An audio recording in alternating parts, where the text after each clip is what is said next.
I never imagined a glass of vintage Cabernet Sauvignon would change my life forever. My name is Sophia, and 1 year ago I was living what seemed like a perfect life in a penthouse apartment in Boston, running my own successful event planning company, married to a man everyone called the brilliant investor. Funny how quickly your whole world can shatter, just like the crystal wine glass that left red stains on my white anniversary dress that night. Looking back now, I can trace the exact moment my life started to unravel. It was a crisp autumn evening. Before we jump back in, tell us where you're tuning in from, and if this story touches you, make sure you're subscribed, because tomorrow I've saved something extra special for you. In October, the kind of night where the city lights twinkled like stars against the darkening sky, Nick and I were celebrating our 5th wedding anniversary at Belvino, the upscale Italian restaurant where we'd had our first date 7 years ago. The same place where he'd proposed on our 2nd anniversary, presenting the ring between the appetizer and main course. That night was supposed to be a celebration. Earlier that day, I'd received the news that my grandmother Vivian's trust fund had finally been released to me on my 30th birthday. Gran had always been meticulous about her finances, establishing the trust when I was just a child with strict conditions that it would only transfer to me once I turned 30, regardless of my marital status. Financial independence is freedom, she'd always told me. Never let anyone take that from you.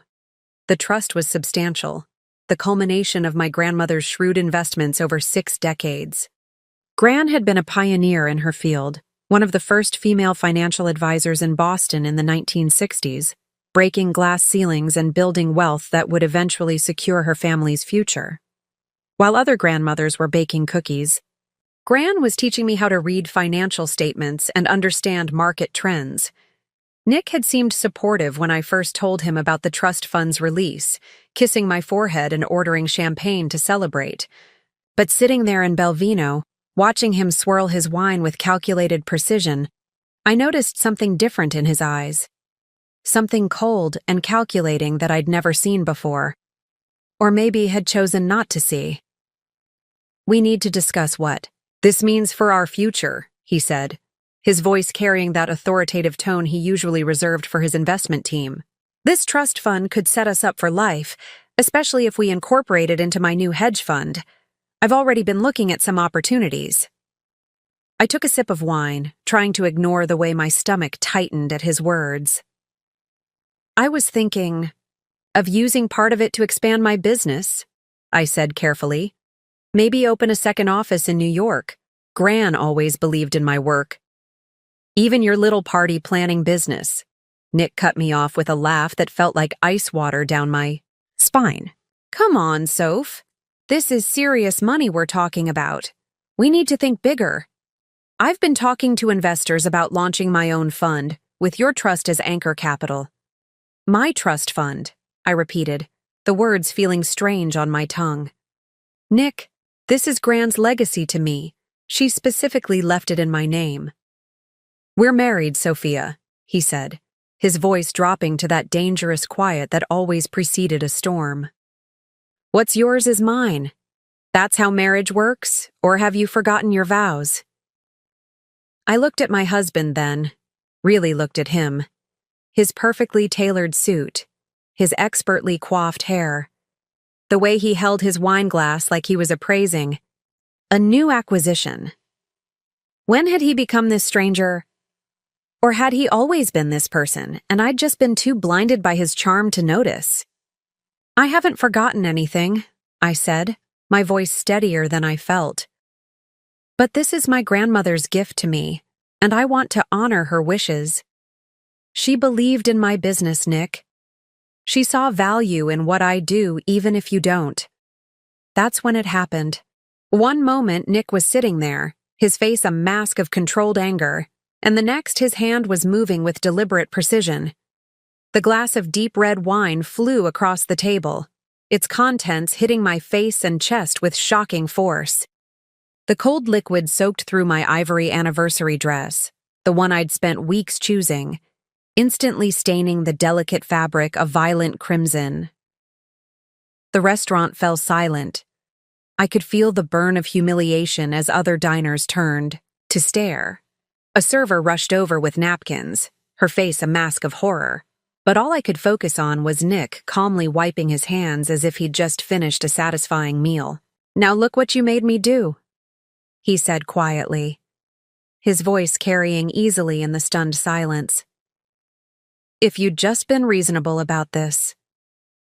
In that moment, as I sat there dripping with wine and shame, something crystallized in my mind. This wasn't just about the trust fund or the wine.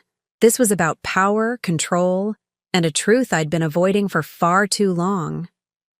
My grandmother's voice echoed in my head, something she'd told me years ago when I was hesitating to start my own business. The moment someone tries to dim your light, that's the moment you need to shine brightest. I stood up slowly, wine still dripping from my chin, and looked down at this man I thought I knew.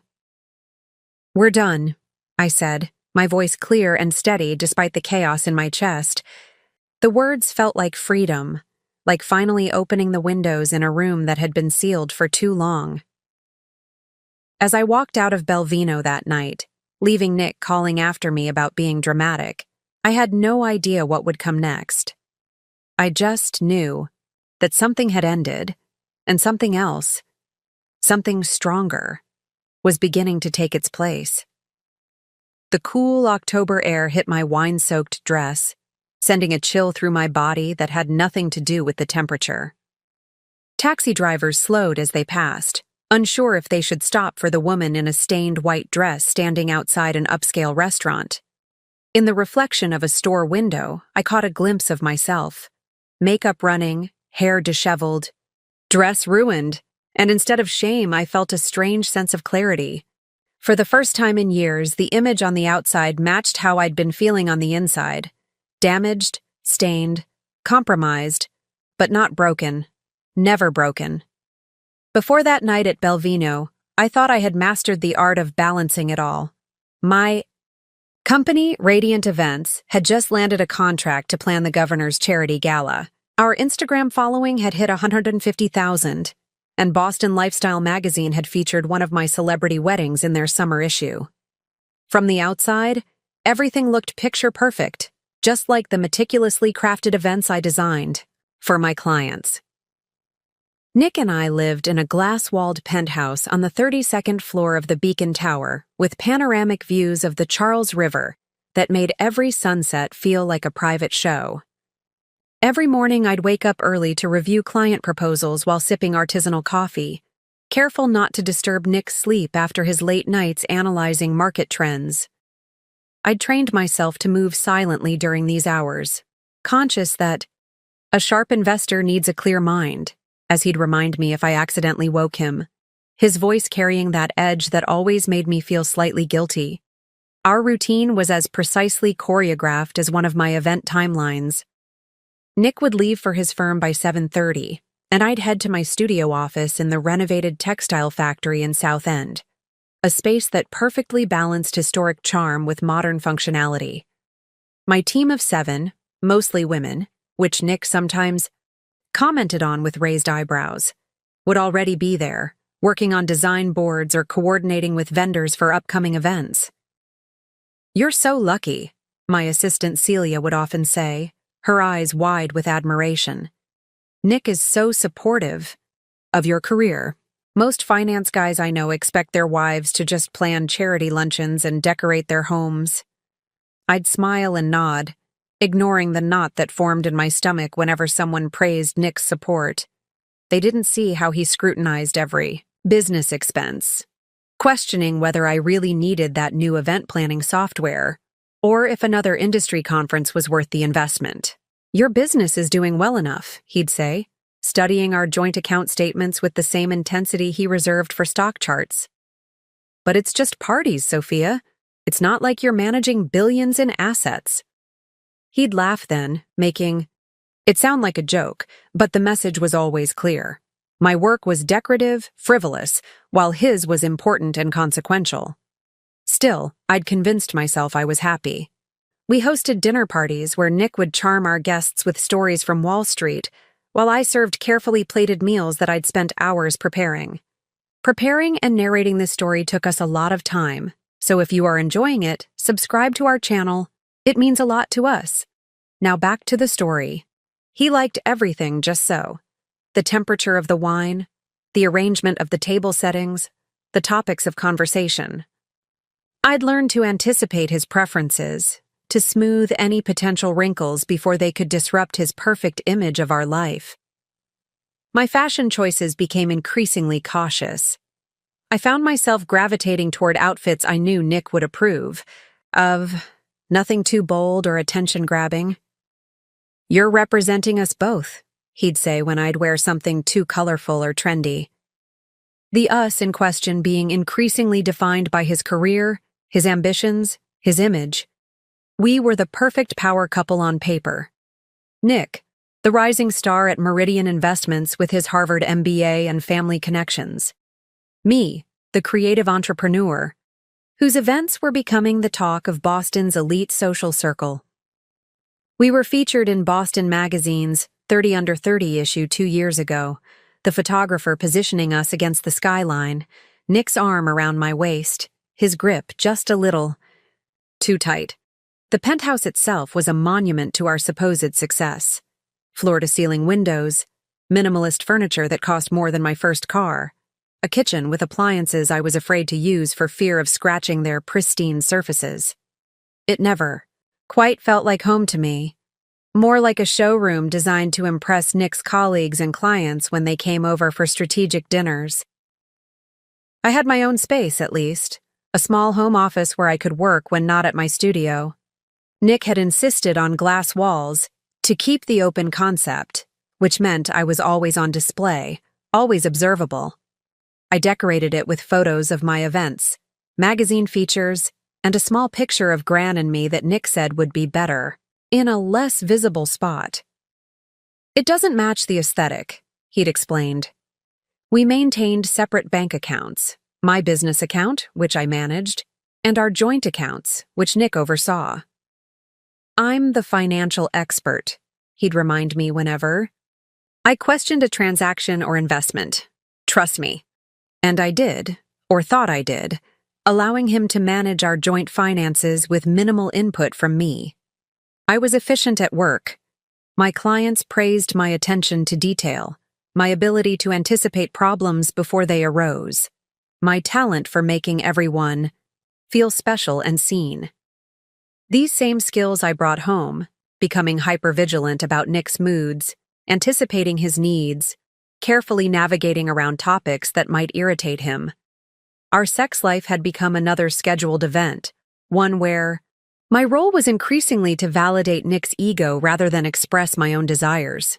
"You're so lucky," he'd sometimes whisper afterward. "Most men wouldn't support a wife with a career."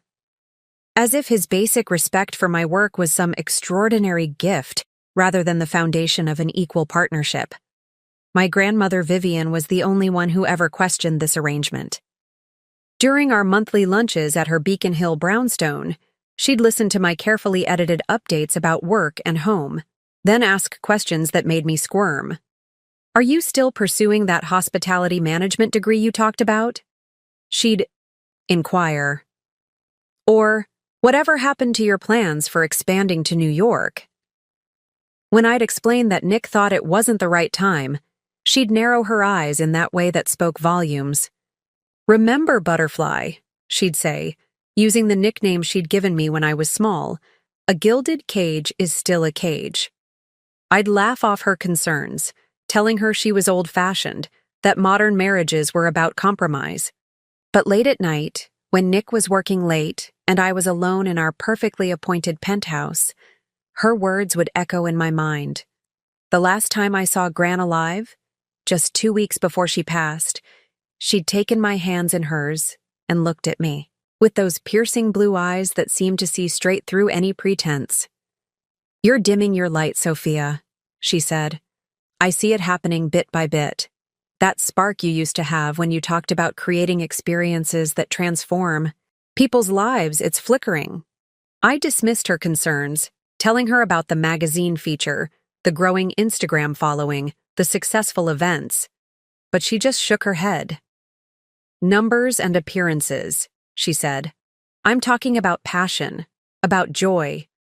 When was the last time you created something just because it lit you up inside?" I didn't have an answer then. Instead, I changed the subject to her health, to her medications, to safer topics that didn't probe so close to a truth I wasn't ready to face. Now, looking back, I realized she knew exactly what she was doing when she structured her trust fund the way she did. Gran had always seen what I couldn't, or wouldn't, see for myself. Appearances. Our life was all about appearances. The perfect couple, the perfect home, the perfect balance of careers. But beneath the surface, cracks were forming. Hairline. Fractures in the foundation of what I thought was a solid partnership. I was working harder and harder to maintain the illusion, exhausting myself in the process, and somehow still feeling like I was failing. And all the while, Gran watched, waited, and prepared a lifeboat I didn't yet know I would need. My grandmother wasn't just any grandmother. Vivian Marshall broke into finance in 1962 when women were still expected to be secretaries, not investment advisors. She built her career brick by brick, facing discrimination and undermining at every turn, yet somehow emerging not just successful, but triumphant. "The men thought I'd be gone in a week," she told me once, her eyes twinkling with mischief. 50 years later, I was managing their pension funds. Our relationship had always been special. My parents, her daughter and son-in-law, were international humanitarian doctors, spending most of my childhood in crisis zones around the world. While they saved lives in faraway places, Gran raised me in her Beacon Hill brownstone, a 4-story testament to her success and independence. Unlike other grandmothers who baked cookies and knitted sweaters, Gran taught me about compound interest and market volatility. When I was 8, she helped me invest my birthday money in stocks. When I was 12, she showed me how to read a balance sheet. When I was 16 and wanted to start a small business planning my classmates' Sweet 16 parties, she helped me create a business plan. "Money is not just currency, butterfly," she'd say, sitting in her library surrounded by first editions and financial tomes. "It's freedom, it's choice, it's the ability to walk away from anything or anyone that doesn't serve your highest good." At the time, I thought she was just teaching me about financial independence. Now I understand she was preparing me for exactly this moment in my life. Gran's library was my favorite place in the world. Dark mahogany shelves stretched from floor to ceiling, filled with books on everything from economic theory to feminist poetry. The leather chair by the window was where she'd sit, reading glasses perched on her nose, the afternoon sun creating a halo around her silver hair. It was in this room that Gran shaped not just my financial education, but my understanding of what it meant to be a woman in a world that often tried to diminish us. "There are 2 kinds of power in this world," she told me when I was 19, and heartbroken over a college boyfriend. "The kind that's given to you by others, which they can take away, and the kind you build yourself. Always invest in the second kind." When I started Radiant Events at 24, Gran was my first investor. She didn't just write a check, she connected me with her network, introduced me to potential clients, and helped me negotiate my first office lease. While my parents sent encouraging emails from refugee camps, Gran was in the trenches with me, rolling up her sleeves to stuff gift bags the night before my first major corporate event when 2 assistants called in sick. "No work is beneath you if it's in service of your dream," she said, perfectly manicured hands working efficiently beside mine. When I met Nick at one of my events, a charity gala for a financial literacy nonprofit, Gran was cautiously optimistic. She appreciated his intelligence, his drive, his apparent support for my business. But even then, she saw things I didn't. After our 3rd date, I brought him to Sunday dinner at her house. He charmed her with his knowledge of wine and art, asked insightful questions about her career, and seemed genuinely interested in her stories about breaking barriers in finance. After he left, Gran was quiet, swirling the last of her bourbon in her crystal tumbler. "He's certainly accomplished," she said finally, "and quite charming." "But?"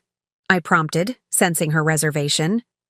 "But he talks about your business as a cute little startup, as if it's a hobby rather than your passion." She set down her glass and looked at me directly. "Just watch for that. Butterfly. The way he talks about your work when you're not directing the conversation." I dismissed her concerns as overprotectiveness. "He's just teasing, Gran. He actually gives me great business advice." She nodded but said, "There's a difference between advice and direction, between support and control. Make sure you know which you're getting." As my relationship with Nick progressed, Gran's concerns became more specific. After our engagement party, where Nick had jokingly told guests how he was upgrading my business model, she pulled me aside. "Do you notice how he takes credit for your ideas?" she asked. "How he positions himself as the business mind behind your creativity?" "He's just proud of me," I defended. "And he does give me good advice." "Sophia, there's nothing wrong with taking advice from your partner. But there's a pattern forming where your successes become partially his, while your struggles remain entirely yours." I changed the subject, uncomfortable with her assessment. But Gran wasn't finished with her lessons. A month before our wedding, she invited me to her lawyer's office. There, she explained the trust fund she'd established for me, significant assets that would transfer to me when I turned 30, structured in a way that would remain separate from marital assets. "This isn't about Nick," she insisted, though we both knew it partially was. "This is about ensuring that no matter what happens in your life, you have options. Every woman should have a walk-away fund." Nick was furious when I told him about the trust structure. "It's like she doesn't trust me," he fumed. "Like she's planning for our marriage to fail." "It's not about you," I echoed Gran's words. "It's about financial independence being important to her. We're getting married, Sophia. There's no your money and my money anymore. That's an outdated, untrusting mindset." I almost gave in then. Almost called Gran to ask her to restructure the trust. Something stopped me.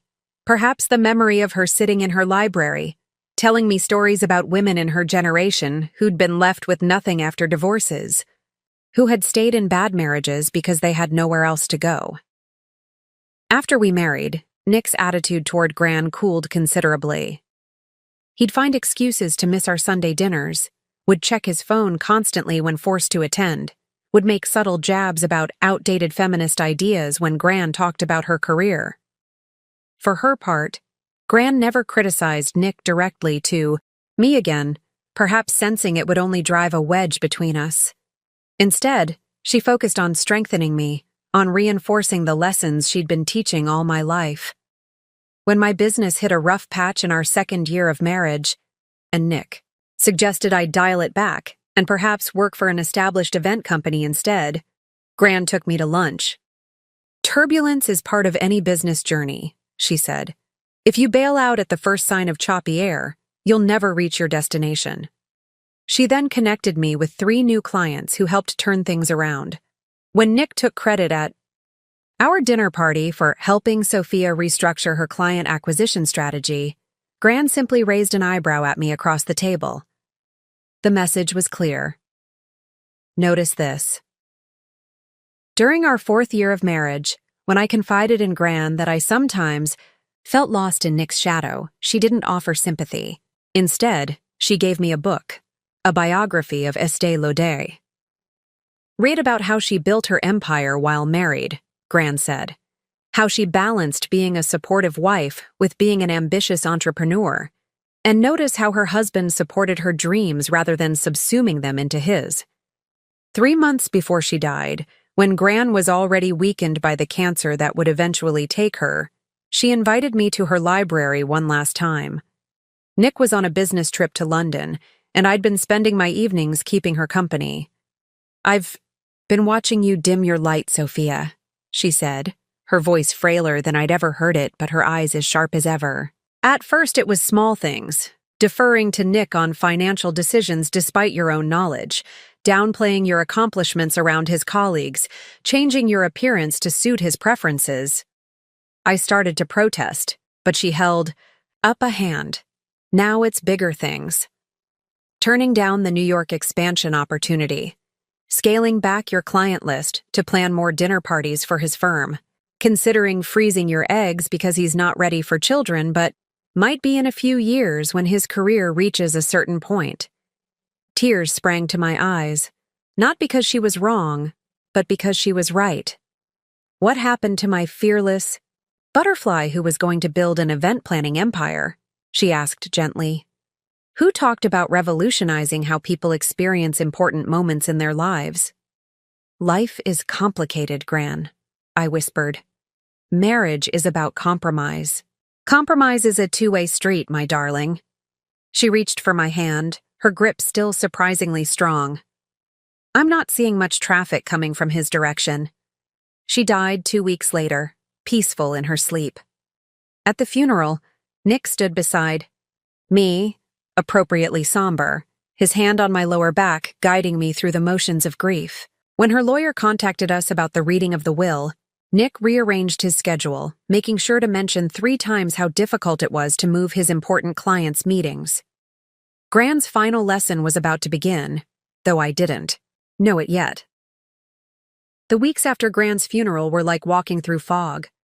I went through the motions, meeting clients, overseeing events, maintaining our home, but inside, a hollowness grew. Each night, I'd find myself standing in our penthouse looking out at the Boston skyline, wondering if Gran could see me somehow, wondering what she'd think of how I was handling her absence. Nick's patience with my grief lasted precisely 14 days. You need to snap out of it, he said over breakfast on the 15th day after we buried her. You have that pharmaceutical launch next week, and I've got investors coming for dinner on Thursday. I need you focused.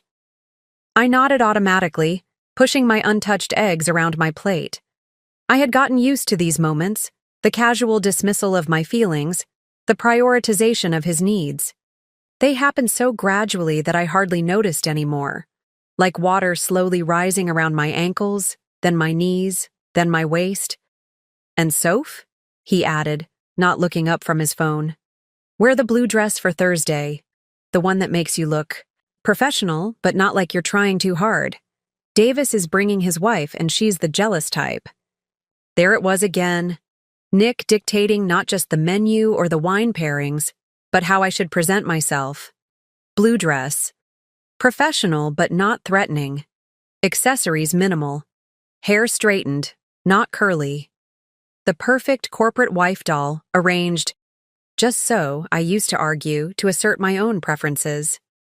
I thought I'd wear the red one, I might have said once. It's more my style. But I'd learned that such small rebellions weren't worth the tension that would follow. The subtle jabs throughout the evening, the cold shoulder in bed, the critical analysis of how I'd interacted with his colleagues the next morning.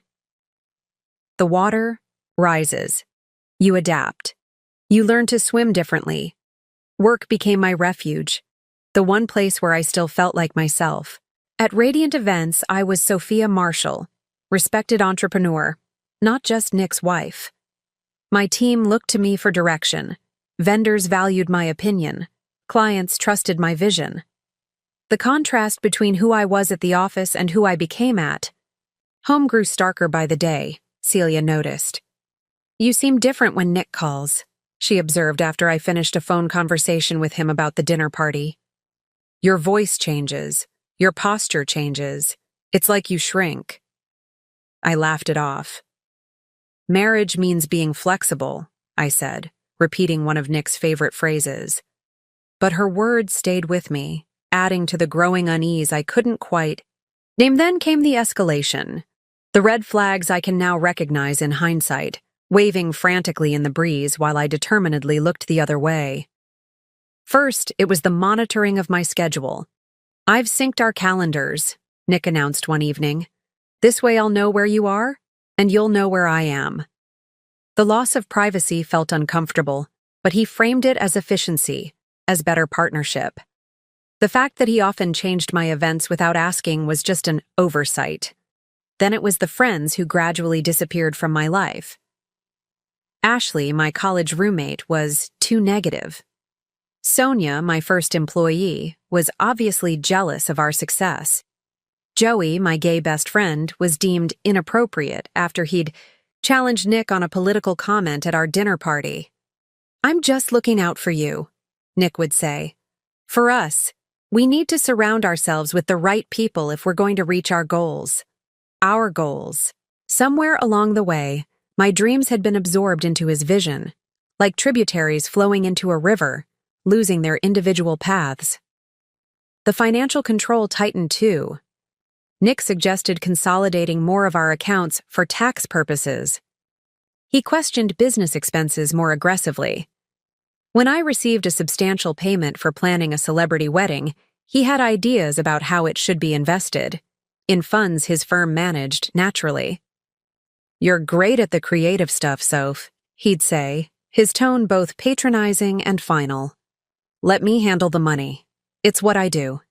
Even my body became contested territory. The comments about my weight were subtle at first. "Are you sure you want that pasta?" Then more direct. The suggestions about my hair, my clothes, my makeup increased. He scheduled personal training sessions for me as an anniversary gift, booked cosmetic consultations as treats. "I just want you to be the best version of yourself," he'd say when I objected. "Don't you want to look good standing next to me at firm events?" The isolation happened so gradually that I hardly noticed I was alone. Weekly dinners with friends became monthly, then quarterly. Calls with my parents grew shorter, less revealing. Even my professional network narrowed to those Nick approved of, mainly clients who could benefit his career or wives of his colleagues who posed no threat to his control. The worst part? I rationalized it all. Nick worked hard. He was under a lot of pressure. He had ambitions. He knew the business world better than I did. This was just what marriage looked like after the honeymoon phase. All couples went through adjustments. Gran would have seen through every excuse. In fact, she had seen it, had tried to warn me, but without her voice in my ear, I kept swimming in rising waters, adjusting my stroke, telling myself this was normal. 6 weeks after Gran's funeral, the reading of her will was scheduled at her lawyer's office in downtown Boston. Nick had initially suggested I go alone. "These things are just formalities, and I have that crucial meeting with Japanese investors," but changed his mind when I mentioned the trust fund would be discussed. Suddenly, his schedule cleared. "Family comes first," he said, as if this had always been his motto. "I should be there to support you." The drive to the lawyer's office was tense, filled with Nick's speculation about the trust amount and structure. "We could use it as seed. Money for my fund," he said, outlining his vision for our financial future. "With your inheritance as capital and my investment strategies, we could double it within 5 years." I made non-committal noises, staring out the window at the Boston streets. Something felt wrong about planning how to spend Gran's money before we'd even been through the formalities of her will, but I couldn't find the words to express this. Andrew Barrett, Gran's lawyer for over 40 years, met us in the elegant conference room of his firm's offices. He was older than Gran, well into his 80s, but sharp as a tack with kind eyes that assessed Nick carefully as we settled into the leather. "Chairs!" Vivian was very specific about her wishes, Andrew began, adjusting his reading glasses. I could feel Nick sitting straighter beside me, his hand finding mine in what might have looked like a supportive gesture to others, but felt like a claim being staked. What followed was a carefully orchestrated dismantling of Nick's expectations. Not only had Gran left me her Beacon Hill brownstone, but also her investment portfolio worth over $3 million, her art collection, and controlling interest in 2 small companies she had mentored and invested in over the years.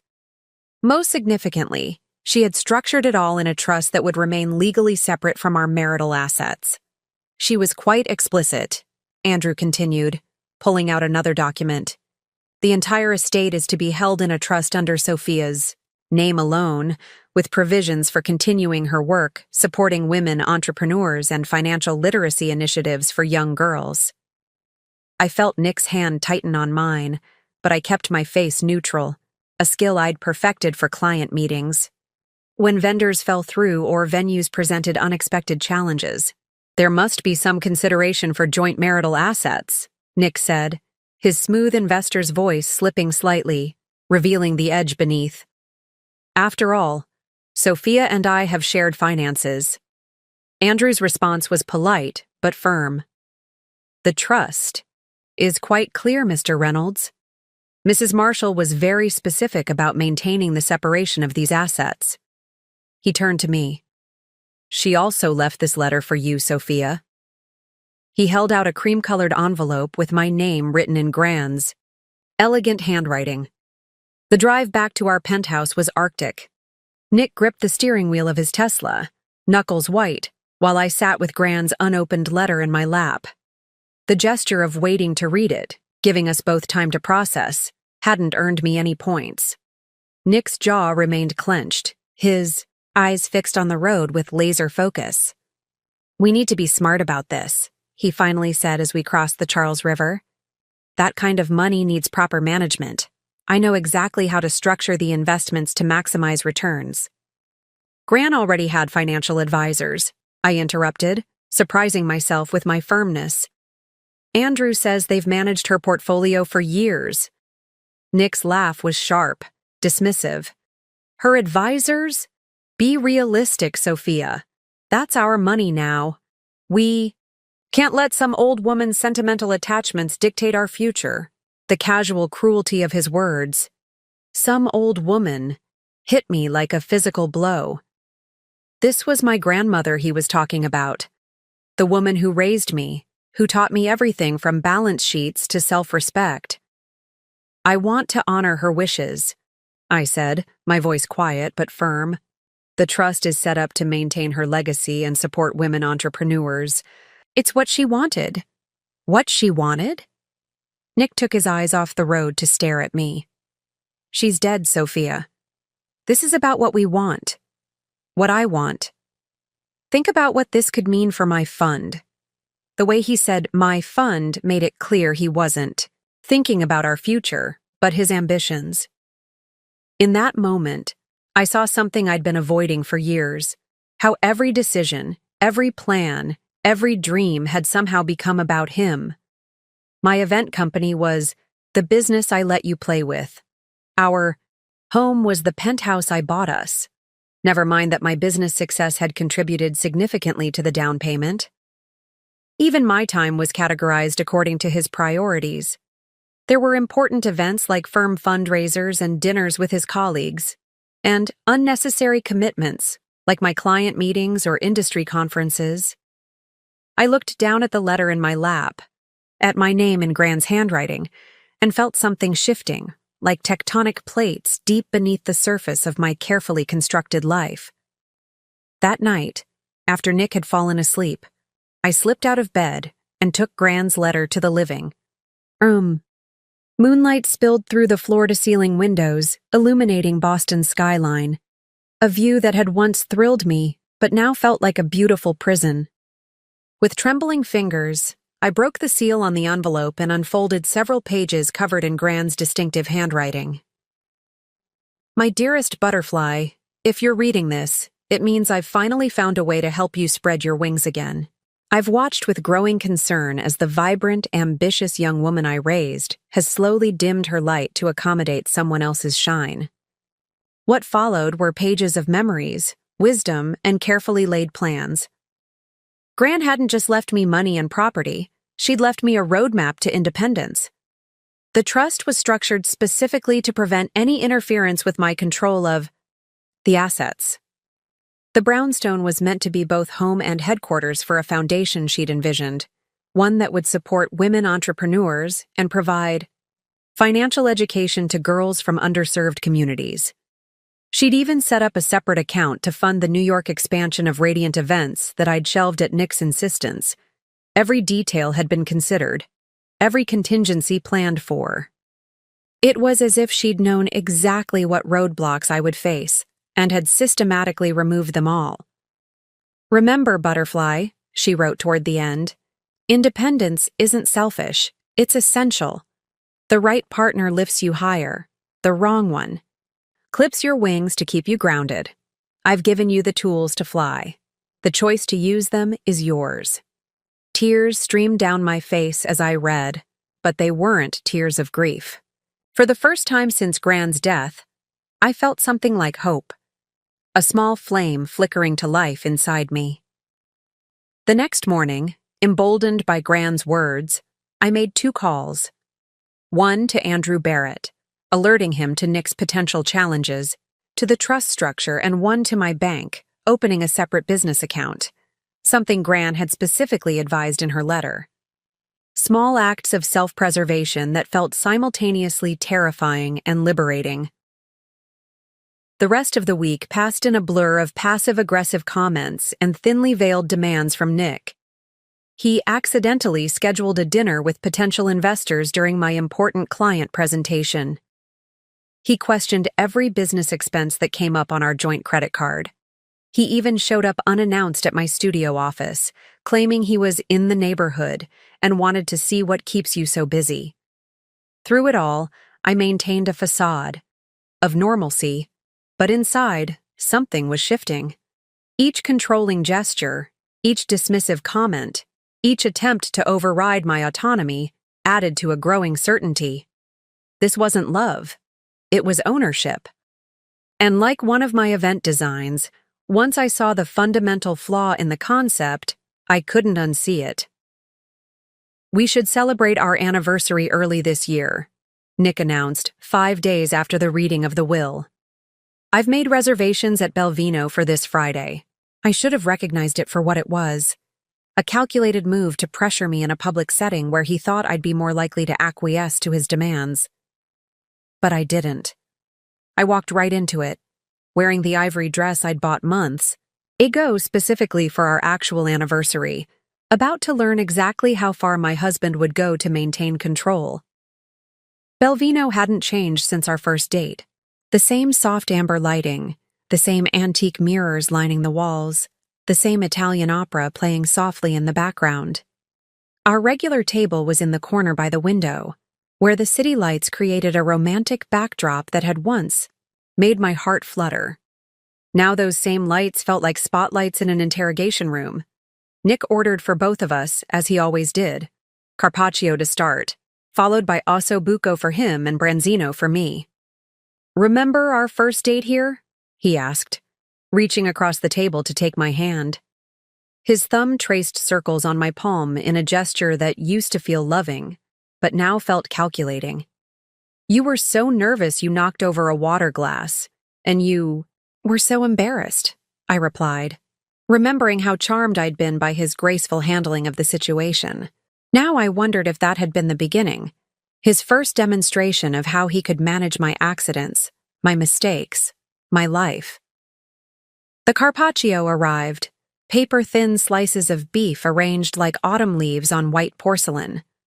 I watched Nick methodically add capers and olive oil, his surgical precision on display even in this simple act.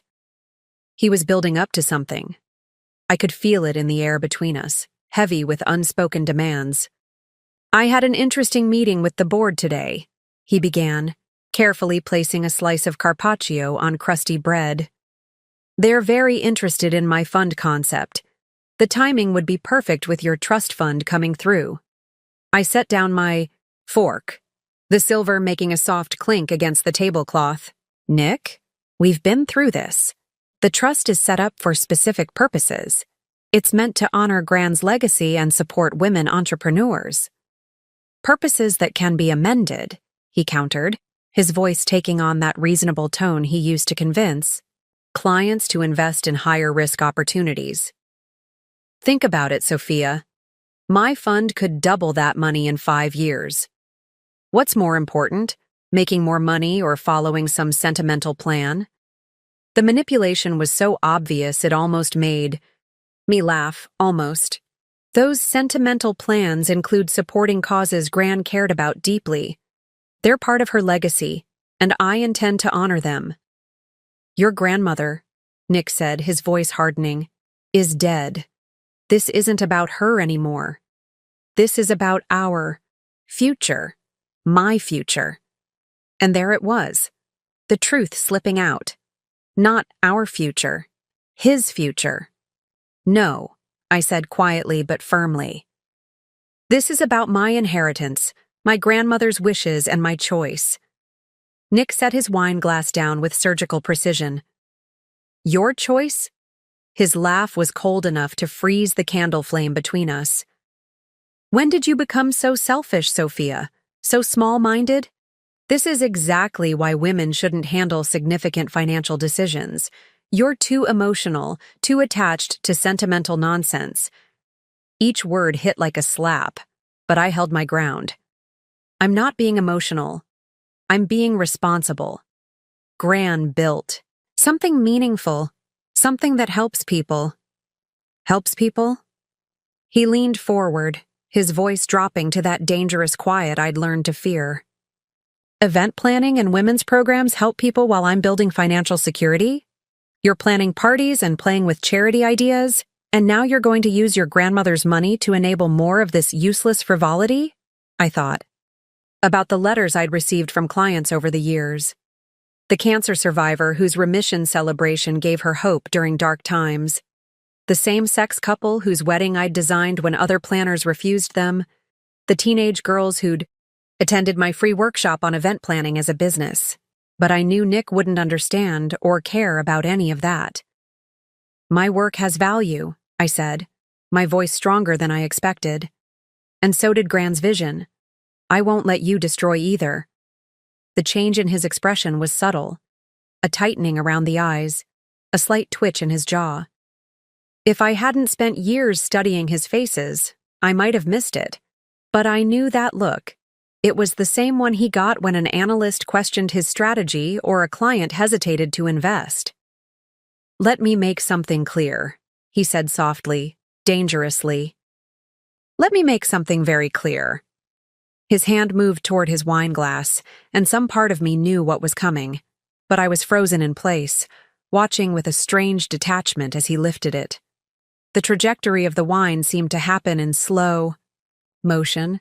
I saw the dark red liquid arc through the air, suspended like rubies for a heartbeat before time snapped back to normal speed as the cold liquid hit my face and chest. The Cabernet soaked instantly into my ivory dress, spreading like a blood stain across the delicate fabric. The pain wasn't physical this time, but the humiliation burned just as hot. The restaurant fell silent, the entire dining room holding its breath in collective shock. Now look what you made me do, Nick said calmly, dabbing his mouth with his napkin as if he'd just finished a satisfying meal. If you'd just been reasonable about this. That's when I saw our reflection in one of the antique mirrors, me dripping with wine, makeup running down my face, dress ruined, and Nick sitting there perfectly composed, not a hair out of place. The image crystallized everything. The careful facade he maintained, the violence he was capable of, the years of subtle control that had led to this moment. A server appeared with napkins, her hands shaking slightly as she offered them to me. Ma'am, should I call someone?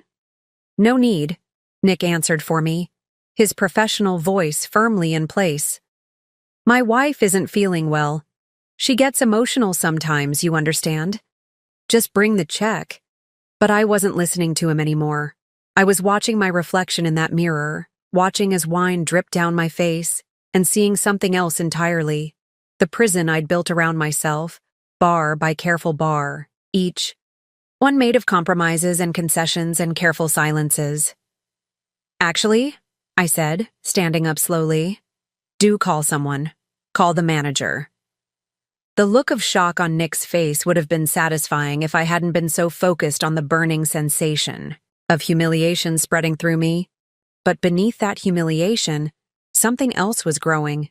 Something that felt like clarity, like strength, like Gran's voice whispering, "Now you see it, butterfly. Now you can fly." As I walked out of Belvino that night, I heard him calling, After me, his voice switching between concern and anger, but I didn't stop.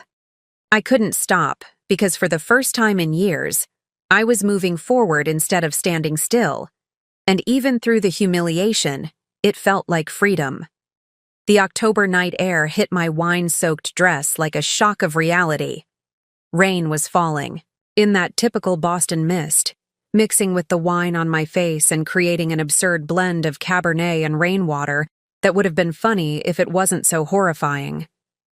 My ivory dress was ruined, stained a violent crimson that made me look like a victim in a crime scene.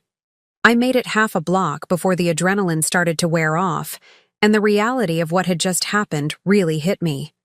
My husband, the man I'd shared my bed with for 5 years, the man I'd built a life with, had thrown a glass of wine in. My face in a public restaurant. Over money. Over control. And somehow, despite the humiliation and the ruined dress and the stares from passers-by, all I felt was a strange, floating sense of clarity. As if I'd been underwater for years and had finally broken through to the surface, gasping in air that was cold and sharp, but so real. A group of women on a girls' night out stopped in their tracks when they saw me standing there, wine dripping from my face, mascara running in black rivulets down my cheeks. "Oh my God, are you okay?" one of them asked, stepping forward with concern. She was wearing a medical ID badge from Boston General Hospital. Sonia Parker, RN, my husband. I started, then stopped, the words sticking in my throat. How do you tell strangers that the respected financial advisor they probably read about in Boston Business Monthly had just thrown red wine in your face over an inheritance dispute? Sonia seemed to understand anyway. "You need to get somewhere. Safe," she said firmly. "This dress is ruined, and you shouldn't be alone right now. Let me call you an Uber." "No," I cut her off, suddenly panicked. "Not home. I can't go back there. Not tonight." The thought of facing Nick again, of hearing his explanations and justifications, made me physically ill. "There's a hotel 3 blocks from here," another of the women offered. "My sister works at the front desk. They'll give you a room, no questions asked." Sonia and her friends insisted on accompanying me as we walked.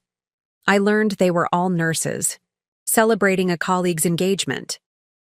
The irony of being rescued by healthcare professionals while fleeing from my investment advisor husband wasn't lost on me. The hotel was discreet, upscale, but not flashy. True to her word, the woman's sister arranged a room for me without requiring a credit card. "We'll sort it out tomorrow," she assured me, eyeing my stained dress with sympathy. Once alone in the anonymous hotel room, I stood under the shower, for what felt like hours, watching red wine spiral down the drain. My phone had been buzzing constantly, Nick switching between apologetic texts and thinly veiled threats. "You're overreacting. Come home so we can discuss this rationally. Think about what walking out like this will do to my reputation. If you'd just been reasonable, none of this would have happened." "Don't make me take legal action, Sophia." I turned off my phone and wrapped myself in the hotel's plush robe, sitting on the edge of the bed to assess my situation. My grandmother's letter lay soggy in my purse. I'd grabbed it on my way out the door this morning, carrying it like a talisman.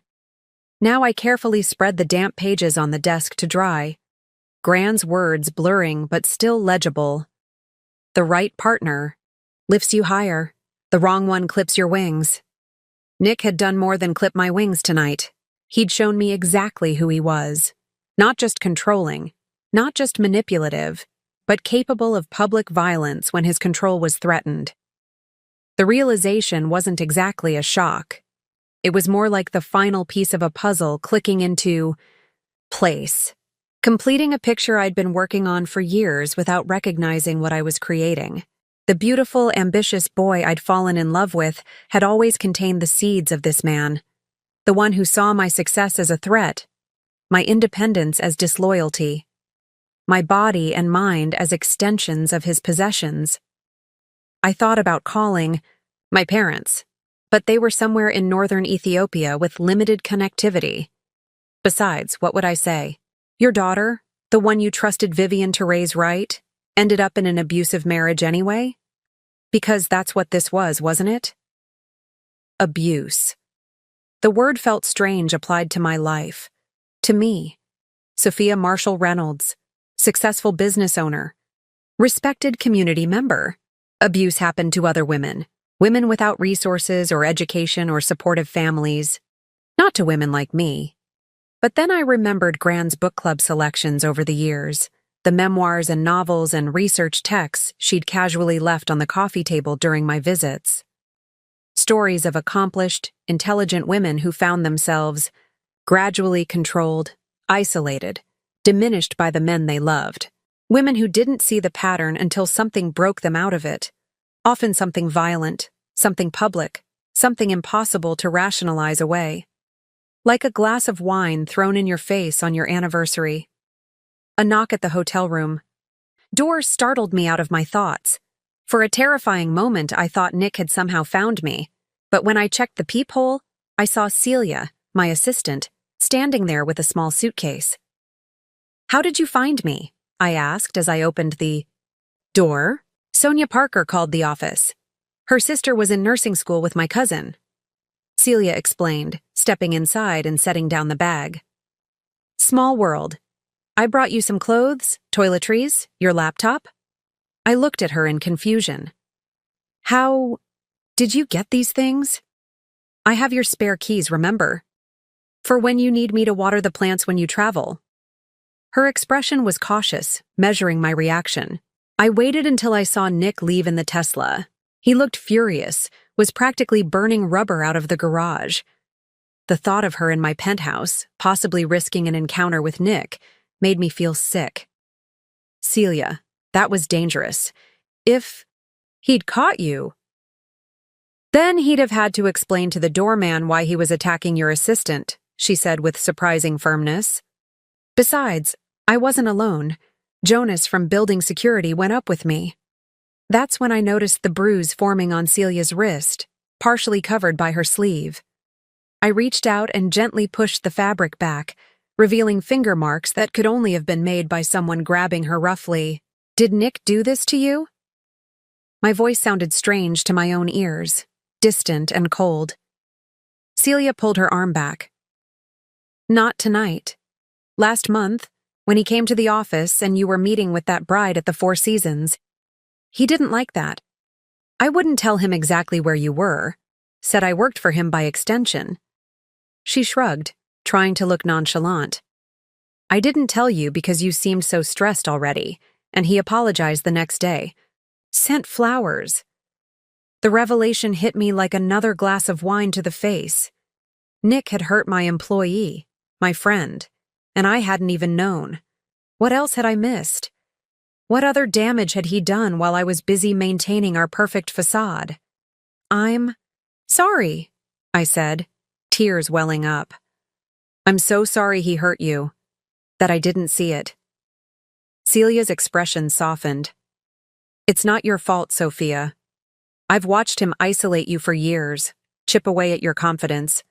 The rest of the team sees it too. We've been worried, but we didn't know how to help." "The rest of the team?"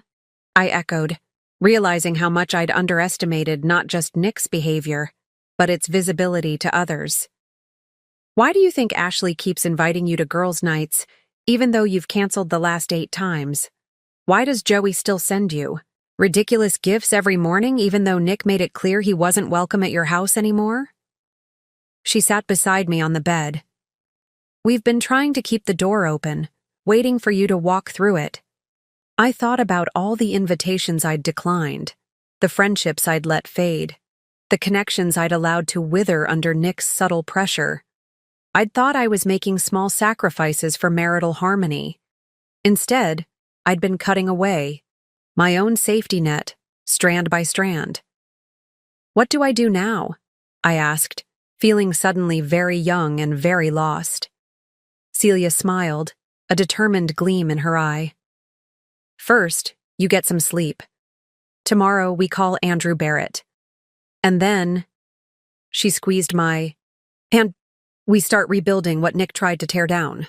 That night, In the anonymous safety of the hotel room, I dreamed of flying, soaring above Boston's skyline, free and unafraid. Gran was there, her silver hair catching the sunlight, her blue eyes bright with pride. "Fly, butterfly," she said, in my dream. You were always meant for more than a gilded cage. I woke to sunlight streaming through unfamiliar curtains, momentarily disoriented. The events of the previous night came rushing back as I noticed my ruined ivory dress draped over a chair, wine stains now dried to a dull burgundy, like old blood. Celia had arranged to meet Andrew Barrett at his office at 10 a.m. I showered and dressed in the clothes she'd brought, a simple black dress I kept at the office for client emergencies, practical and understated. As I applied concealer to hide the shadows under my eyes, I studied my reflection. I looked different somehow. My eyes were clearer, more focused, as if the wine had washed away a film I hadn't known was there. "You look better," Celia said when I emerged from the bathroom. She'd returned early with coffee and pastries. "More like the Sophia I remember from when you started Radiant Events." I don't know how I feel," I admitted, accepting the coffee gratefully. Scared, angry, but also strangely calm, like I've been holding my breath for years and can finally exhale. My phone, which I'd turned back on to check messages from clients, buzzed with another text from Nick. "This has gone far enough, Sophia. Come home now and we'll forget this happened. Otherwise, there will be consequences." I showed it to Celia, who scowled. Classic abuser tactic. Threat followed by vague consequences. He's panicking because you're out of his control. The word abuser still felt strange applied to Nick. Handsome, successful Nick who charmed everyone he met, who was admired in Boston's financial circles, who served on charity boards and mentored business school students. But the evidence was undeniable. The wine in my face, the bruises on Celia's wrist, the years of isolation and control I'd endured while telling myself it was normal. Andrew Barrett's office was a haven of old-world stability. Dark wood, leather-bound law books, Boston Harbor visible through tall windows. He greeted me warmly, his eyes taking in my composed exterior with the shrewd assessment of a man who'd spent decades reading people. "Vivian prepared for this day," he said after I'd explained the situation, including the incident at Belvino. She didn't know the specific catalyst, of course, but she recognized the pattern. She saw in Nick what you were not yet ready to see. He pulled out a thick folder from his desk. "Your grandmother put together what she called a freedom package. In addition to the trust, which is already ironclad against any claims Nick might make, she arranged for immediate access to funds separate from your joint accounts, documentation about recognizing financial abuse, and contacts for both legal and emotional support." The thoroughness of Gran's preparations brought fresh tears to my eyes. Even from beyond the grave, she was protecting me, providing exactly what I needed before I knew I needed it. "There's more," Andrew continued. "Vivian suspected Nick might attempt to undermine your business if you ever tried to leave. She created a separate LLC as a holding company for Radiant Events, with you as the sole owner and the trust as backup capital. We can transfer operations immediately to protect your clients and team." I stared at the documents in front of me, overwhelmed by Gran's foresight. "She knew," I whispered. "All this time, she knew this would happen." "She hoped it wouldn't," Andrew corrected gently. "But she wanted you to have options if it did. Vivian believed that true freedom comes from having choices." We spent the next hour outlining a strategy, securing my business assets, freezing joint accounts before Nick could empty them, changing locks on the brownstone, filing for a temporary restraining order based on the public incident at Belvino and Celia's documented injury. "What about divorce?" I asked finally, the word feeling both terrifying and liberating. "One step at a time," Andrew advised. "Secure your safety and your assets first. The divorce will follow, but it's likely to be contentious. Nick won't let go easily." As if on cue, my phone rang. Nick's office number. I declined the call, only to have it immediately ring again. On the third attempt, Andrew gestured for me to answer and put it on speaker. Sophia, where the hell are... You? Nick's voice was tightly controlled, but I could hear the rage simmering beneath. I've been calling all night. The clients from Singapore are here for dinner tonight, and I need you home preparing. I'm not coming home, Nick, I said, surprised by the steadiness of my voice. Not after what happened last night. Last night? He laughed, but it sounded hollow. You're throwing away 5 years of marriage over a little spilled wine? You're being ridiculous. Whatever point you're trying to make, you've made it. Now come home. It wasn't spilled, Nick. You threw it in my face, in public, because I wouldn't give you control of my inheritance. You're twisting things as usual, he said, his voice hardening. If you had just been reasonable. Mr. Reynolds, Andrew interrupted. This is Andrew Barrett, Mrs. Marshall's attorney. I suggest you refrain from further contact with my client except through legal channels. Any attempts to pressure or intimidate her will be documented and could affect proceedings going forward. There was a moment of stunned silence before Nick's voice returned, ice cold. You've involved lawyers already? You really want to play it this way, Sophia? This isn't a game, I said, finally understanding something fundamental about my husband. To him, everything was strategy. Everyone was either an asset or an obstacle. There was no love, only possession, no partnership, only control. It never was to me. Goodbye, Nick. After ending the call, I sat in silence, processing what had just happened. I'd taken the first definitive step away from my marriage, away from the life I'd built with Nick. It should have felt devastating. Instead, it felt like setting down a heavy weight I'd been carrying for years. What now? I asked, looking between Andrew and Celia. Now you reclaim your life, Andrew said simply, starting with where you'll live. The answer was obvious. Gran's brownstone. My brownstone now. The place where I'd grown up, where I'd learned about strength and independence from a woman who embodied both. The home that waited for me, not as a retreat, but as a launching pad for whatever came next. As we left Andrew's office, Boston sparkled in the autumn sunlight. The same city, the same streets I'd walked 1,000 times, but everything looked different now. Colors seemed brighter, sounds clearer, as if my senses had been dulled during my years with Nick and were now awakening again. On the sidewalk, Celia touched my arm. What about the Singapore client's dinner? I thought about the elaborate meal I would have prepared, the perfectly selected wines, the conversation I would have carefully managed to showcase Nick's brilliance, the hours of work I would have invested to create another flawless performance of the perfect corporate wife. Nick's a big boy, I said, feeling a smile spread across my face. He can order takeout. Celia laughed, linking her arm through mine as we walked toward the car. That's the Sophia I remember.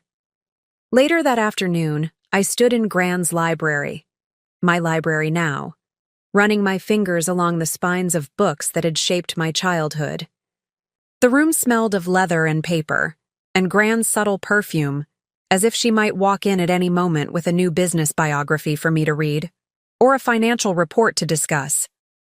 On her desk, my desk now, I placed her damp, wine-stained letter, carefully smoothing the pages. Beside it, I set my phone, still buzzing periodically with messages from Nick, ranging from pleading to threatening, from colleagues wondering about my absence, from the life I was now stepping away from. I thought about how many times I'd nearly seen the truth about my marriage but had looked away, how many warning signs I'd reinterpreted as love or protection or normal marital compromise, the subtle isolation from friends, the gradual undermining of my business, the constant critiques, disguised as helpful suggestions, the growing control over my time, my appearance, my dreams. You were right, Gran, I said aloud to the empty room. About everything. I could almost hear her response. It's never too late to change direction, butterfly. The question is, where will you fly now? For the first time in years, I was free to answer that question for myself. The prospect was simultaneously terrifying and exhilarating, like standing on the edge of a cliff, afraid of falling, but knowing that with the right wings, I might just soar. The first night in the brownstone was surreal. I walked through rooms filled with Gran's belongings, her antique furniture, her art collection, her shelves of books, now all mine. The house was exactly as she'd left it, preserved by the weekly housekeeper who'd continued her duties even after Gran's passing. It felt both comforting and strange, like stepping back in time while simultaneously stepping into a new future. I settled into the guest room rather than Gran's master suite, not quite ready to claim that space as my own. My phone continued to buzz with Nick's escalating messages until I finally turned it off completely. Tomorrow would be soon enough to deal with the fallout. Sleep eluded me. I lay awake, watching moonlight create patterns on the ceiling, my mind racing with doubts and questions. Had I overreacted? Was I throwing away a 5-year marriage over one incident? What would people think? How would this affect my business? My reputation? My future? Then I remembered Celia's bruised wrist, the countless small humiliations I'd endured, the constant walking on eggshells, and the wine streaming down my face in a restaurant full of witnesses. Not overreacting. If anything, I had underreacted for years. Morning brought a barrage of practical concerns. I needed clothes, toiletries, my laptop, important documents, all still at the penthouse we'd shared. I needed to contact clients whose events were scheduled for the coming weeks. I needed to secure my business records and finances before Nick could interfere with them. I also needed to face the world with my new status, a woman leaving her husband after a public incident. In Boston's close-knit social circles, news traveled fast, and Nick undoubtedly was already crafting his narrative. Celia arrived early with coffee and bagels, her efficiency a lifeline in my suddenly chaotic existence. The team's handling today's consultations, she assured me. Joey's covering the Anderson wedding setup, and Ashley's managing the pharmaceutical launch. Everything's under control. How much do they know? I asked, suddenly concerned about dragging my employees into my personal drama. Just that you and Nick are separating, and there might be some complications, Celia said carefully, though the bruises on my wrist tell a story of their own. My stomach twisted with guilt. I'm so sorry he hurt you, that I didn't protect you from that. Stop, Celia said firmly. You're not responsible for his actions. And anyway, we're all Team Sophia, always have been. The first strategic move was securing my business.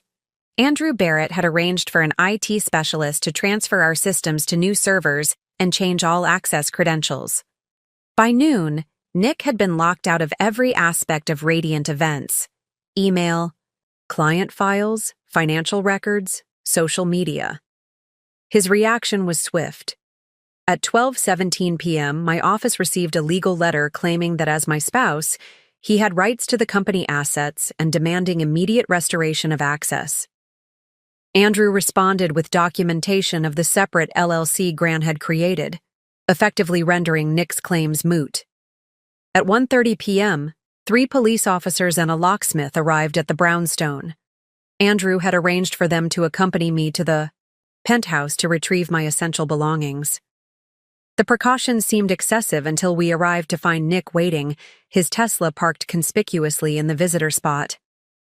"This is ridiculous, Sophia," he said, all charm for the officer's benefit. "We had one fight, couples fight. There's no need for this spectacle." His eyes flicked to the locksmith, then back to me, his expression hardening slightly. "Whatever point you're trying to make, I get it.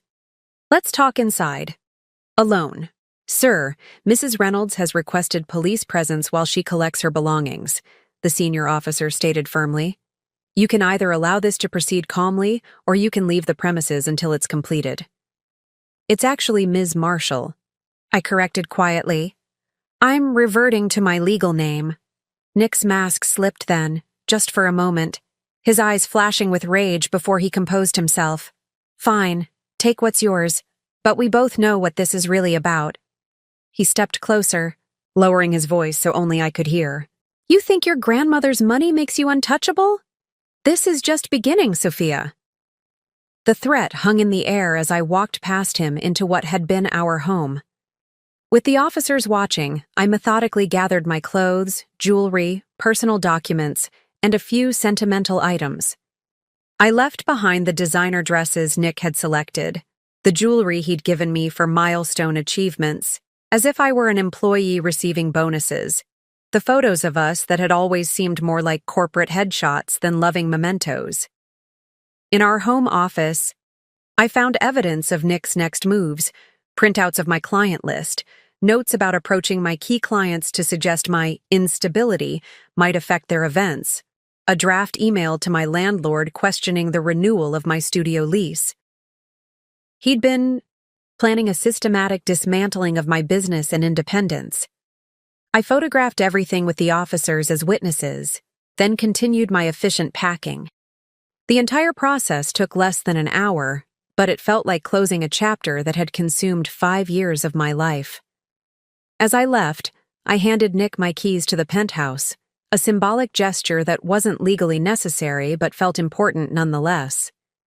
You'll regret this, he said quietly as I walked toward the elevator, the officers flanking me with my belongings.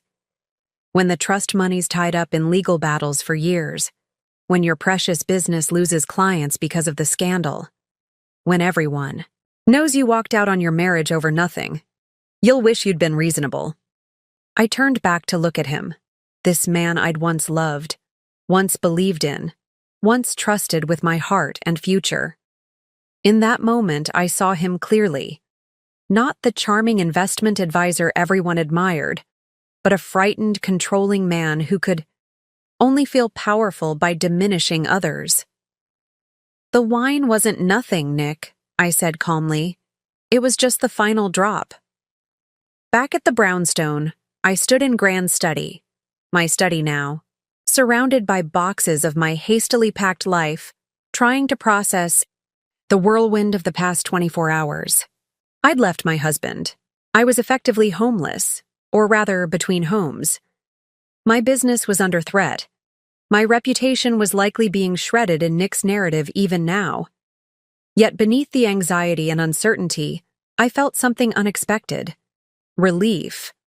The constant tension of anticipating Nick's moods, of monitoring my words and actions to avoid triggering his disapproval, of contorting myself into the shape of his expectations. It was gone.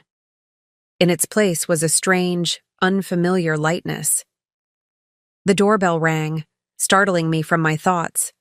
I opened it to find Joey, my oldest friend whom Nick had effectively banished from our lives, standing on the steps with a bottle of champagne and a determined expression. Celia told me everything, he said, wrapping me in a fierce hug. I'm so sorry, Soph, and also really fucking proud of you for walking out. Joey had been my friend since college, the creative director at an advertising agency who'd helped design my first business logo for free when I was just starting out. Nick had deemed him too flamboyant and unprofessional after Joey had challenged one of Nick's political comments at a dinner party 3 years ago. Our friendship had dwindled to occasional texts and rushed coffee meetings I didn't tell Nick about. I've missed you, I said, realizing how true it was only as the words left my mouth. Well, I'm back now, and I've called in reinforcements. He gestured to the street where Ashley was emerging from her car, carrying what looked like takeout bags. Emergency support team reporting for duty, she announced, climbing the steps.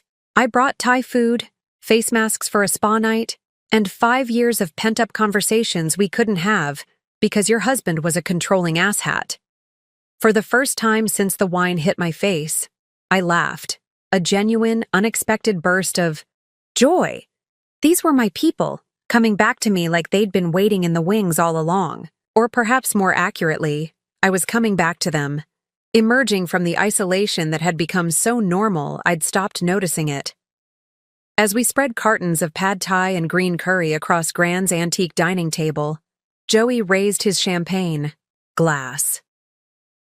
To Sophia 2.0, free, fabulous, and finally rid of that investment vampire who was sucking the life out of her. To new beginnings, Ashley added, and to Vivian, who saw what none of us could say out loud. I raised my glass, looking around at these friends who had refused to give up on me even when I'd almost given up on myself. To Gran, I agreed, who gave me more than money. She gave me a way out. That night, surrounded by friends in my grandmother's house, with my future uncertain but undeniably my own, I felt the first real stirrings of hope. The road ahead would be difficult. Nick would fight, clients might leave, gossip would spread.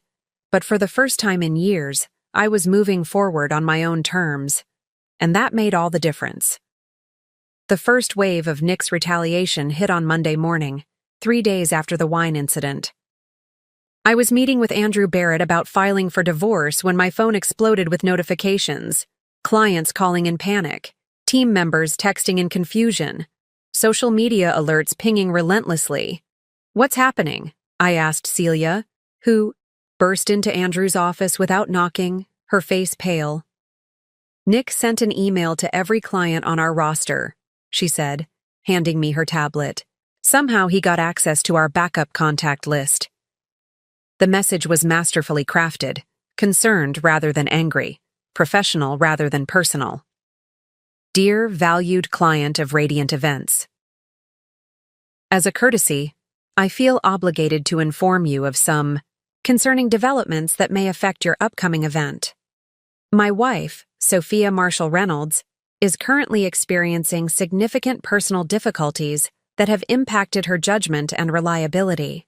She has abruptly left our home, is refusing communication with family members concerned about her well-being, and may be unable to fulfill her professional commitments in her current state. As someone who has supported her business from its inception, I wanted to provide this information so you can make informed decisions about your important occasions. If you have concerns or would like recommendations for alternative event planning services, please don't hesitate to contact me directly.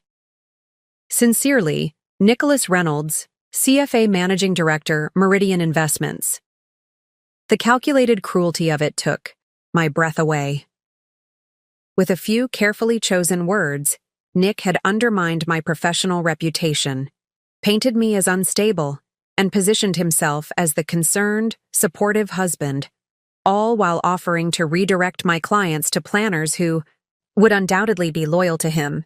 "He's trying to destroy the business," I said, the reality hitting me like a physical blow. "If clients believe this and start canceling—" "They won't," Celia interrupted firmly. "The team is already making calls, explaining that you and Nick are separating and he's acting out of spite. Joey's drafted a response we can send to everyone on the list." Andrew studied the email with narrowed eyes. "This borders on defamation. We can certainly include it in the divorce filing as evidence of malicious intent to damage your livelihood." Before I could respond, my phone buzzed with another notification, this time from my bank.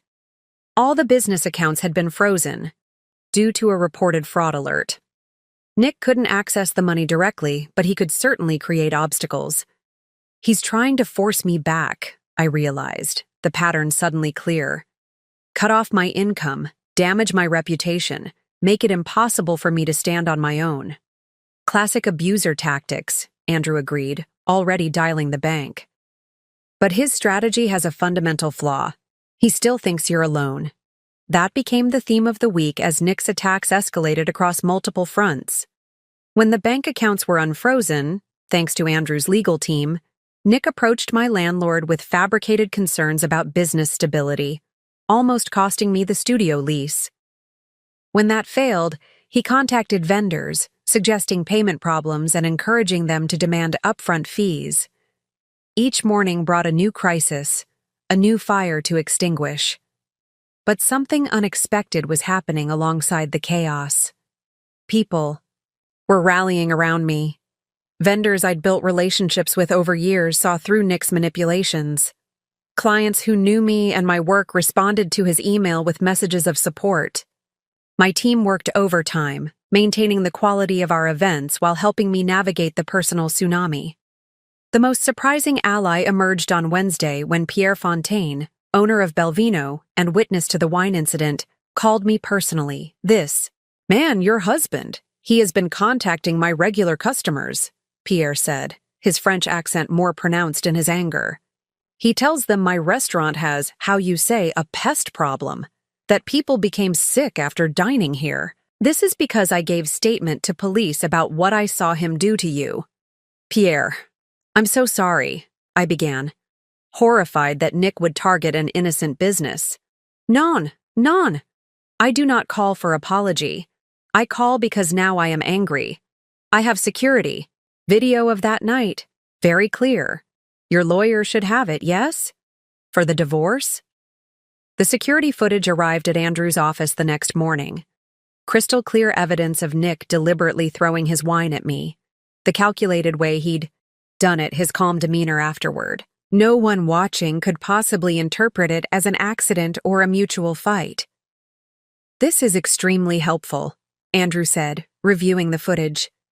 "Combined with the email to your clients and the documented attacks on your business, we're building a strong case of ongoing harassment and financial abuse." But Nick wasn't finished.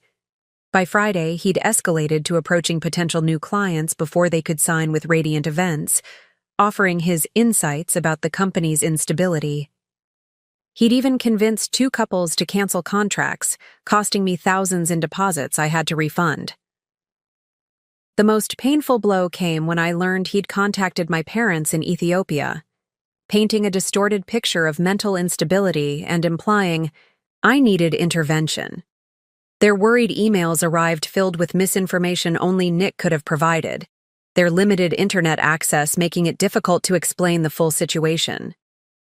"He's trying to isolate you again," Ashley observed as we sat in Grand's kitchen Friday night, strategizing over takeout. "Cut you off from support. Make you look unstable to everyone who matters to you. The difference is, now you can see what he's doing," Joey added, updating the spreadsheet we'd created to document every instance of Nick's interference. "And you're not facing it alone." He was right. Despite the professional and personal chaos Nick was creating, I felt more supported than I had in years.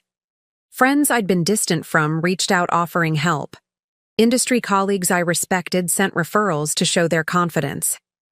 Even strangers, women who'd heard about the incident through Boston's grapevine, sent messages of solidarity.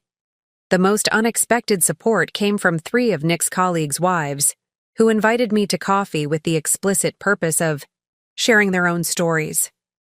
"We've watched how he treated you at company events," said Vanessa, wife of Nick's fellow managing director. "The constant corrections, the way he'd interrupt you, how he'd recite your accomplishments as if he'd made them happen. We recognized it because our husbands do the same things," added Erin, twisting her massive diamond ring nervously. "Maybe not to the same degree, but the pattern is identical. When you walked out, you became both a threat and an inspiration," explained Melissa, the youngest of the 3. "A threat because you might influence us, and an inspiration because you did what we sometimes dream about." Their insights into how Nick was likely plotting his next moves proved invaluable. As wives of his peers, they understood the financial world's power dynamics and the tactics men like Nick used to maintain control. They warned me about potential reputation damage in country club circles, about how he might try to turn mutual friends against me, about the importance of maintaining absolute professionalism to counter his unstable narrative. By the weekend, a pattern had emerged in Nick's attacks. Whenever one approach failed, he quickly pivoted to another. When direct business interference didn't break me, he switched to social sabotage. When that didn't work, he attempted family manipulation. He was systematically targeting every support system and resource I had, testing for weaknesses. "He's going to keep escalating," I realized during a Sunday strategy session with Andrew, Celia, and the core support team we'd begun calling the Liberation Committee. This isn't just about the trust money anymore. It's about the fact that I left. Men like Nick can't handle rejection, Andrew agreed. In his mind, you're a possession that's malfunctioning, not a person who's made a legitimate choice. So what do? I asked, exhausted from a week of constant defense. We switch from reactive to proactive, Joey said, a determined gleam in his eye. Nick's counting on you being too busy putting out fires to build anything new. So let's do exactly what he doesn't expect. Which is, I prompted, use your grandmother's trust exactly as she intended, to expand your business, support women entrepreneurs, and build something so successful that Nick's attacks look exactly like what they are, the desperate actions of a man who couldn't control you anymore. The idea resonated with something deep inside me, not just survival but transformation. Not just escaping Nick's control, but building something he could never touch or claim credit for. I thought about Gran's letter, about her vision for the trust, about the foundation she'd wanted me to create. For the first time since the wine hit my face, I felt my focus shift from what I was leaving behind to what I could create ahead. You're right, I said, feeling a new clarity emerge from the chaos of the week. The best revenge isn't just living well. It's thriving in exactly the ways he tried to prevent. As the Liberation Committee began outlining an offensive strategy, I felt a strange sense of gratitude amid the turmoil. Nick's attacks were painful and disruptive, but they had also revealed something essential. I was stronger than he thought, and I was far from alone. The cage door had been opened, and, despite his best efforts, I was already flying free. 2 weeks after the wine incident, I stood in what had once been Gran's formal dining room, now transformed into the headquarters of what we were calling Project Butterfly. The massive mahogany table was covered with laptops, architectural plans, financial projections, and the remains of Thai takeout that had fueled our Sunday planning session.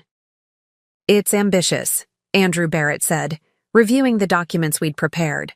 Launching a foundation, expanding Radiant events to New York, and initiating a mentorship program for women entrepreneurs, all simultaneously. Ambitious is exactly what we need, I replied, energized in a way I hadn't felt in years. Nick expects me to be in defensive mode, just trying to save what I have. He won't be prepared for expansion. The plan had come together organically over the past week. Rather than just preserving my existing business against Nick's attacks, we would use Gran's trust exactly as she'd intended, creating the Vivian Marshall Foundation for Women's Financial Independence, with 3 key initiatives: a mentorship program for women entrepreneurs, a financial literacy curriculum for girls, and grants for women leaving abusive relationships. Alongside the foundation, Radiant Events would expand to New York, opening the office I'd dreamed of before Nick convinced me to focus locally. The Brownstones garden level would be converted into a co-working space for women-owned startups, creating an ecosystem of mutual support and innovation. It was exactly the vision Gran had outlined in her letter, using her legacy not just to help me escape Nick's control, but to extend that opportunity to other women. The timing works perfectly, Celia pointed out, highlighting our project timeline. The divorce filing tomorrow will catch Nick's attention while we're already setting these plans in motion. The divorce papers represented a significant escalation. 1. Nick wouldn't be able to ignore or spin as temporary instability. They included the Belvino security footage, documentation of his systematic attacks on my business, Celia's statement about her wrist injury, and statements from witnesses who'd seen his controlling behavior over years. He'll fight it, Andrew warned. Men like Nick don't surrender control easily. Expect more aggressive tactics once he's served. Let him fight, I said with newfound determination. Every attack just proves why this foundation is necessary. The next morning, I took my first truly offensive action since walking out of Belvino. While Nick was being served with divorce papers at his office, I was meeting with the architectural firm that would renovate the brownstone's garden level into the co-working space. While he was calling his lawyer in rage, I was interviewing candidates to run the New York office of Radiant Events. While he was crafting his next attack, I was approving the logo for the Vivian Marshall Foundation. By the time Nick's counteroffensive arrived, a scathing legal response demanding psychological evaluation, claiming I was unstable and squandering family assets, the foundation's website had already launched, featuring Gran's story alongside a carefully worded explanation of my own journey from financial control to independence. The response was immediate and overwhelming. Women from across Boston and beyond reached out with their own stories, offers of support, and applications for both mentorship and workspace. 3 major publications requested interviews about the foundation's mission. A tech CEO offered to match Gran's initial funding, doubling our capacity for grants.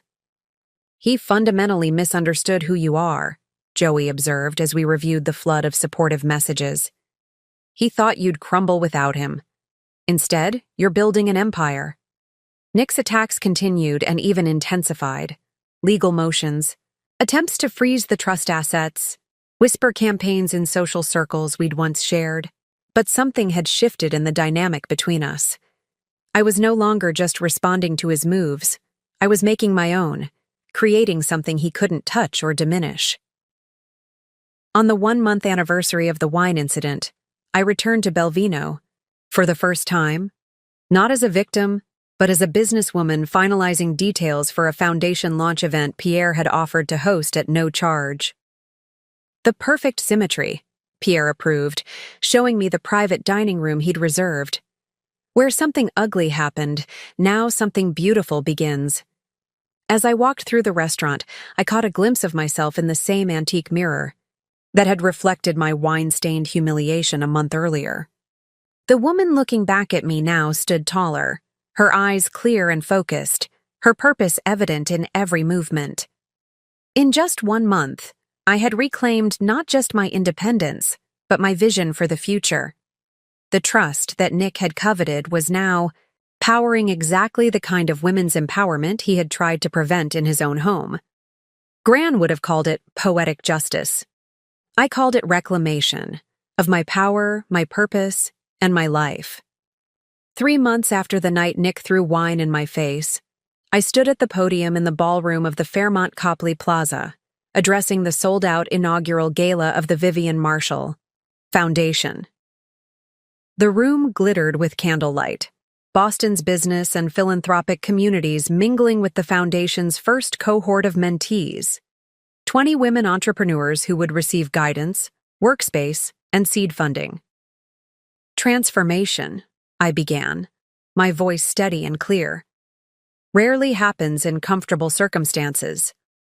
Often, it's forced upon us through moments of crisis that reveal truths we've been avoiding. 3 months ago, I experienced such a moment." Paused, looking out at the audience. In the front row sat my newly formed board of directors, Joey, Ashley, Celia, Andrew Barrett, and 3 prominent businesswomen who'd joined our cause. Behind them, the first mentorship cohort, their faces alight with possibility, and scattered throughout the room, women who'd reached out after hearing my story, each with their own version of a controlling relationship they'd escaped or were planning to leave. My grandmother Vivian taught me that financial independence is the foundation of personal freedom. She built her career when women were expected to be accessories to men's success, not architects of their own. She left me more than money. She left me the blueprint for liberation, not just for myself, but for others. In the 3 months since leaving Nick, I had transformed in ways I couldn't have imagined that night at Belvino. The woman who had walked, out dripping with wine, humiliated, confused but determined, had evolved into someone stronger, clearer, and more purposeful than I'd been in years. The divorce proceedings continued, with Nick fighting every step, but his tactics had lost their power to devastate me. Each attack, freezing assets, challenging the trust, attempting to devalue Radiant Events for the settlement, was met with calm, strategic resistance from Andrew's team. More importantly, while Nick remained fixated on punishing me for leaving, I had moved forward. Radiant Events had not only survived his attempts to destroy it but had expanded, with the New York office already booking high-profile clients. The co-working space in the Brownstones garden level was at full capacity with a waiting list. The Foundation's mentorship program had received over 200 applications for 20 spots. We cannot always choose our moments of transformation, I continued at the podium. But we can choose what we build from them. Tonight, we're not just launching a foundation, we're creating a community of women who understand that true power comes not from controlling others, but from lifting each other toward our highest potential. As I spoke, I caught sight of my reflection in one of the ballroom's ornate mirrors, a woman in a bold red dress, a color Nick had always discouraged as too attention-seeking. Standing tall, speaking with authority about her vision.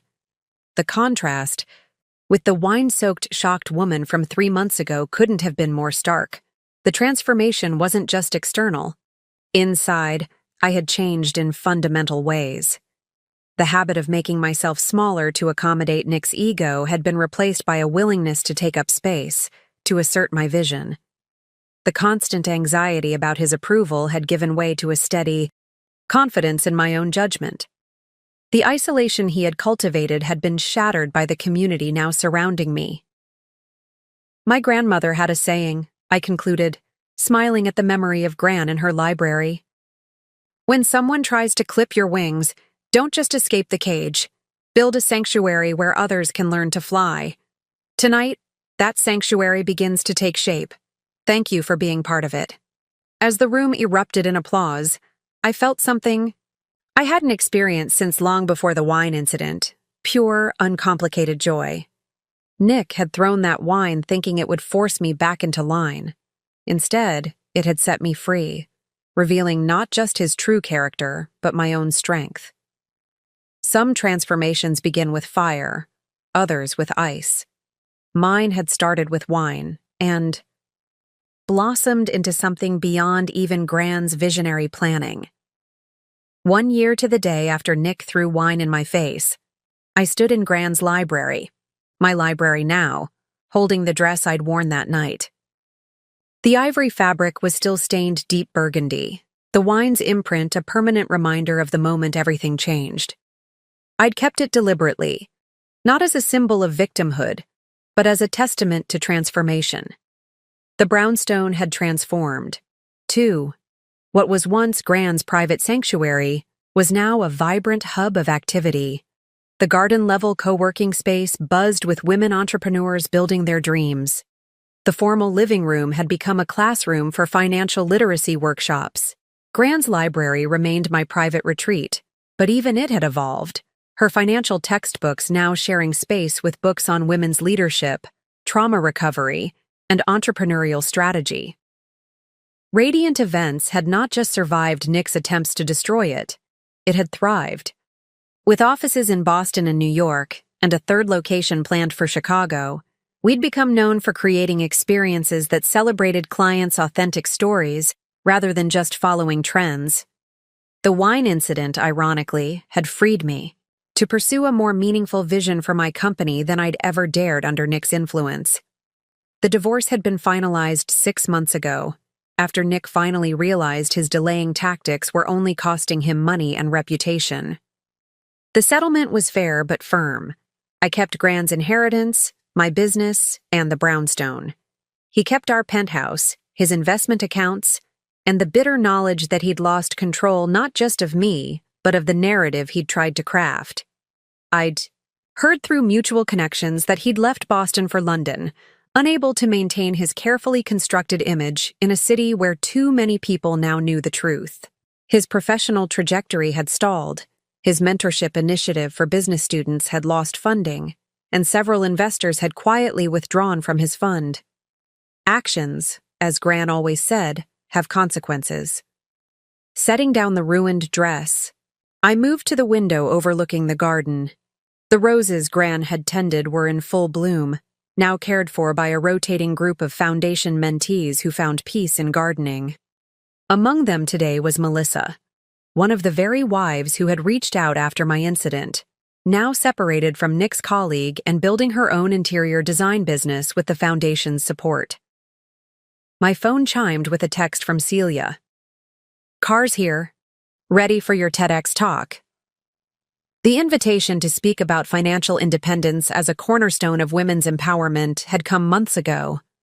Today, I would stand on a red circle and share what I'd learned from both Gran and my own journey. How economic control becomes personal control, how financial literacy creates options, how having walk-away resources can sometimes save more than your bank account. I picked up the small ceramic dish on my desk, a piece I'd commissioned from a Dei, local artist. It was made using kintsugi, the Japanese art of repairing broken pottery with gold. The artist had taken a wine glass, shattered it deliberately, then reconstructed it as a small dish, each crack filled with gleaming gold. This was my talisman. Now, the symbol I kept close as a reminder. What breaks us can become our greatest strength when reconstructed with purpose. Walking through the brownstone toward the waiting car, I passed dozens of photos now lining the hallway. Women at foundation events, mentorship graduates launching businesses, girls from our financial literacy program proudly displaying their first investment portfolios. Among them was a black and white portrait of Gran in her early career days, standing boldly in front of the investment firm that had initially hired her as a secretary. The foundation Gran had envisioned had become something even more powerful than either of us could have imagined. Not just a charitable organization, but a movement of women supporting each other toward financial and personal independence. Nick had thrown that wine thinking it would force me back into submission. Instead, it had sparked a transformation that was now helping hundreds of other women recognize and escape control in their own lives. Outside, Boston sparkled in the autumn sunlight. As I settled into the car, I caught sight of myself in the beat rearview mirror, confident, purposeful, free. The woman Nick had tried to diminish had not only reclaimed her power, but had built something he could never have imagined or controlled. Some would call it revenge. Gran would have called it justice. I called it my new foundation, built not on fear or control, but on the unshakable truth that had emerged the night wine dripped down my face. True strength isn't about power over others, but the courage to live authentically on your own terms. Up next, you've got 2 more standout stories right on your screen. If this one hit the mark, you won't want to pass these up. Just click and check them out. And don't forget to subscribe and turn on the notification bell so you don't miss any upload from us.